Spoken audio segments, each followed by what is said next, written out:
Summer special healthy ರಾಗಿ ಲಾಡು ಯಾವ ರೀತಿ ಮಾಡೋದಂತ ತೋರಿಸ್ಕೊಡ್ತಿದ್ದೀನಿ ಬನ್ನಿ. ತುಂಬಾ ರುಚಿಯಾಗಿ ಬರುತ್ತೆ ಮತ್ತು ತುಂಬಾ ಹೆಲ್ದಿ ಕೂಡ ಈ ರಾಗಿ ಲಾಡು.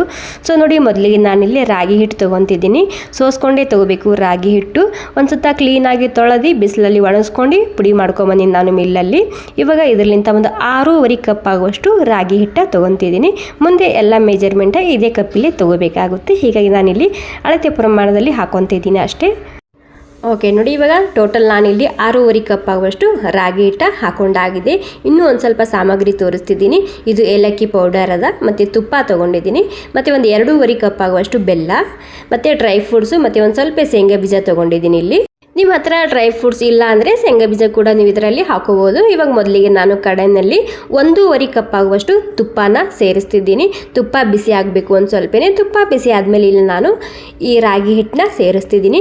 ಸುಮಾರು ಇದಕ್ಕೆ 1.5ರಿಂದ 2 ಕಪ್ ಆಗುವಷ್ಟು ತುಪ್ಪ ಬೇಕಾಗುತ್ತೆ. ನಾನಿವಾಗ ಮೊದಲಿಗೆ 1.5 ಕಪ್ ಆಗುವಷ್ಟು ತುಪ್ಪ ಹಾಕ್ಕೊಂಡಿನಿ. ಇವಾಗ 6.5 ಕಪ್ ಆಗುವಷ್ಟು ನಾನಿಲ್ಲಿ ಈ ರಾಗಿ ಹಿಟ್ಟನ್ನ ಸೇರಿಸ್ತಿದ್ದೀನಿ.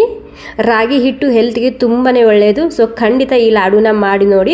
ಮಕ್ಕಳಿಗೆ ಕೂಡ ದಿನ ಒಂದೊಂದು ಆರಾಮಾಗಿ ಕೊಡ್ಬೋದು. ತುಂಬಾ ಹೆಲ್ದಿ ಕೂಡ ಈ ರಾಗಿ ಲಾಡು. ಇವಾಗ ಏನಿಲ್ಲ, ಸ್ಲೋ ಗ್ಯಾಸ್ನಲ್ಲಿ ಇದನ್ನು ಹುರ್ಕೋಬೇಕಾಗುತ್ತೆ. ಎಲ್ಲಿ ತನಕ ಹುರ್ಕೋಬೇಕಂದ್ರೆ ನಾವು ತುಪ್ಪ ಹಾಕಿರ್ತೀವಲ್ಲ, ಆ ತುಪ್ಪ ಎಲ್ಲನೂ ರಿಲೀಸ್ ಮಾಡಬೇಕು. ಇದು ಹಿಟ್ಟು ಅಲ್ಲಿ ತನಕ ಇದನ್ನು ಹುರ್ಕೋಬೇಕಾಗುತ್ತೆ. ಟೈಮ್ ಹೇಳೋದಾದರೆ ಇಲ್ಲಿ ಸುಮಾರು ನಾನು ಒಂದು 50 ನಿಮಿಷ ಇದನ್ನು ಸ್ಲೋ ಗ್ಯಾಸ್ನಲ್ಲಿ ಹುರ್ಕೊಂಡಿನಿ. 50 ನಿಮಿಷ ಆದಮೇಲೆ ಇಲ್ಲಿ ಪೂರ್ತಿಯಾಗಿ ಅಂದರೆ ನಾವು ಹಾಕಿದಂತಹ ತುಪ್ಪ ರಿಲೀಸ್ ಮಾಡುತ್ತೆ. ಇವಾಗ ಸುಮಾರು ಒಂದು ಅರ್ಧ ತಾಸು ಆಗಿದೆ. ಇದು ಪೂರ್ತಿಯಾಗಿ ಇನ್ನೂ ಡ್ರೈ ಆಗಿದೆ. ಹೀಗಾಗಿ ಇನ್ನೂ ಒಂದು 15-20 ನಿಮಿಷ ಇದನ್ನು ಹಾಗೆಯೇ ಸ್ಲೋ ಗ್ಯಾಸ್ನಲ್ಲಿ ಹುರ್ಕೊತಿದ್ದೀನಿ.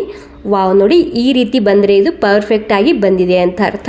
ಸುಮಾರು ಇವಾಗ ಒಂದು 50 ನಿಮಿಷ ಆಗಿದೆ. 50 ನಿಮಿಷ ಆದಮೇಲೆ ನೀವು ನೋಡ್ತಿರ್ಬೋದು ಯಾವ ರೀತಿಯಾಗಿ ಬಂದಿದೆ, ಯಾವ ರೀತಿಯಾಗಿ ಕಾಣ್ತಿದೆ ಅಂತೇಳಿ. ನಾವು ಹಾಕಿದಂತಹ ಎಲ್ಲ ತುಪ್ಪ ರಿಲೀಸ್ ಮಾಡಿದೆ ಈ ರಾಗಿ ಹಿಟ್ಟು. ಸೊ ಇವಾಗ ಗ್ಯಾಸ್ ಬಂದ್ ಮಾಡ್ಕೊಂಡು ಒಂದು ಸ್ವಲ್ಪ ಮಿಕ್ಸ್ ಮಾಡ್ಕೊಂಡು ತೊಗೊತಿದ್ದೀನಿ. ಇವಾಗ ಇದು ಪೂರ್ತಿಯಾಗಿ ತಣ್ಣಗೆ ಮಾಡ್ಕೋಬೇಕು. ಇವಾಗ ಪೂರ್ತಿಯಾಗಿ ತಣ್ಣಗಾಗಬೇಕು. ತಣ್ಣಗೆ ಆದಮೇಲೆ ನಾನಿಲ್ಲಿ ಡ್ರೈ ಫ್ರೂಟ್ಸ್ನ ಮಿಕ್ಸಿಯಲ್ಲಿ ಸ್ವಲ್ಪ ತರಿತರಿಯಾಗಿ ರುಬ್ಕೊಂಡು ಸೇರಿಸ್ತಿದ್ದೀನಿ. ನಿಮ್ಮ ಹತ್ರ ಡ್ರೈ ಫ್ರೂಟ್ಸ್ ಇಲ್ಲ ಅಂದರೆ ಶೇಂಗಾ ಬೀಜನ ಹುರ್ಕೊಂಡು ಮಿಕ್ಸಿಯಲ್ಲಿ ತರಿತರಿಯಾಗಿ ರುಬ್ಕೊಂಡು ಸೇರಿಸ್ಬೋದು. ಇದು ಶೇಂಗಾ ಬೀಜ ಪೌಡರ್ ಅದ. ಶೇಂಗಾ ಬೀಜ ಹುರ್ಕೊಂಡು ಸಿಪ್ಪೆ ಸುಲ್ಕೊಂಡು ಈ ರೀತಿ ಪೌಡ್ರ್ ಮಾಡ್ಕೊಂಡು ಸೇರಿಸ್ತಿದ್ದೀನಿ. ಸ್ವಲ್ಪ ತರಿತರಿಯಾಗಿರಲಿ, ಇದು ಜಾಸ್ತಿ ಪುಡಿಯಾಗಿದೆ. ಮತ್ತು ಏಲಕ್ಕಿ ಪೌಡರ್ ಒಂದು ಅರ್ಧ ಚಮಚ, ಮತ್ತು ಬೆಲ್ಲ ಸೇರಿಸ್ತಿದ್ದೀನಿ.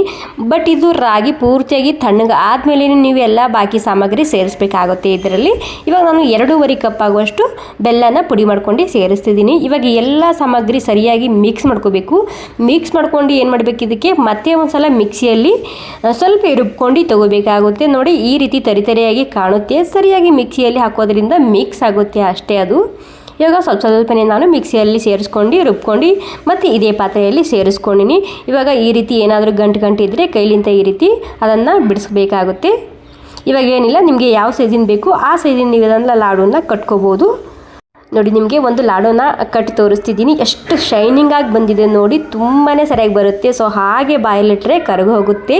ಸೇಮ್ ಬೇಸನ್ ಲಾಡು ಯಾವ ರೀತಿ ಮಾಡ್ಕೊತೇವಲ್ಲ ಅದೇ ರೀತಿ ಇದು ಕೂಡ ಮಾಡ್ಕೋಬೋದು. ವಾವ್ ನೋಡಿ, ಏನಾದರೂ ಕನ್ಫ್ಯೂಷನ್ ಇತ್ತಂದರೆ ನೀವು ಕಮೆಂಟ್ ಮಾಡಿ ಕೇಳ್ಬೋದು. ಬಟ್ ಸ್ವಲ್ಪ ಹಿಟ್ಟು ಹುರಿಯೋದಕ್ಕೆ ಟೈಮ್ ಹಿಡಿಯುತ್ತೆ ಅಷ್ಟೇ ಇಲ್ಲಿ. ಬಟ್ ತುಂಬಾ ಹೆಲ್ದಿಯಾಗಿರುವಂತಹ, ರುಚಿಯಾಗಿರುವಂತಹ ನಮ್ಮ ರಾಗಿ ಲಾಡು ತಯಾರಾಗುತ್ತೆ ಮನೆಯಲ್ಲಿ. ಆರಾಮಾಗಿ ನೀವು ಕೂಡ ತಿನ್ಬೋದು, ಮಕ್ಕಳಿಗೆ ಕೂಡ ಕೊಡಬೋದು ಈ ರೆಸಿಪಿ. Thank you.